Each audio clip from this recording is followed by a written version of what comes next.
Taste the Daily. Chennai அடுத்த மாமல்லபுரத்தில் தேசிய அளவிலான அலைசறுக்கு போட்டி தொடங்கியது.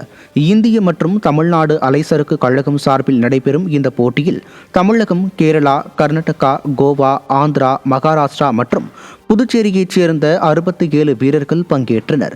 கேரளா, கர்நாடகா பகுதிகளில் இதுவரை 2 கட்டங்களாக போட்டிகள் நடைபெற்றுள்ள நிலையில் 3ஆம் கட்டமாக மாமல்லபுரத்தில் நடைபெறுகிறது. இறுதிப் போட்டி கோவளத்தில் நடைபெறும் என்றும் இறுதி சுற்றில் தேர்வாகும் வீரர்கள் ஆகஸ்ட் மாதம் நடைபெறும் சர்வதேச அலைசறுக்கு போட்டியில் விளையாட தகுதி பெறுவார்கள் என்றும் தெரிவிக்கப்பட்டுள்ளது.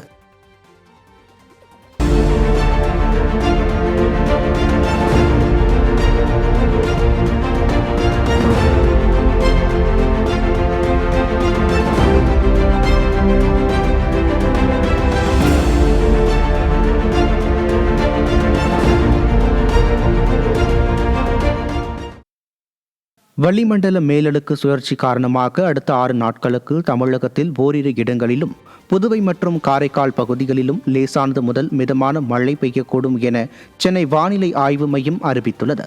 வரும் 24ஆம் தேதி சென்னை மற்றும் புறநகர் பகுதிகளில் வானம் ஓரளவு மேகமூட்டத்துடன் காணப்படும் எனவும் நகரின் ஒரு சில பகுதிகளில் லேசான மழை பெய்ய வாய்ப்புள்ளது எனவும் வானிலை ஆய்வு மையம் தெரிவித்துள்ளது. சென்னையில் அதிகபட்ச வெப்பநிலை 34 டிகிரி செல்சியஸை ஒட்டியும் குறைந்தபட்ச வெப்பநிலை 25 டிகிரியில் இருந்து 26 டிகிரி செல்சியஸை ஒட்டியும் இருக்கக்கூடும் என்றும் அறிவிக்கப்பட்டுள்ளது.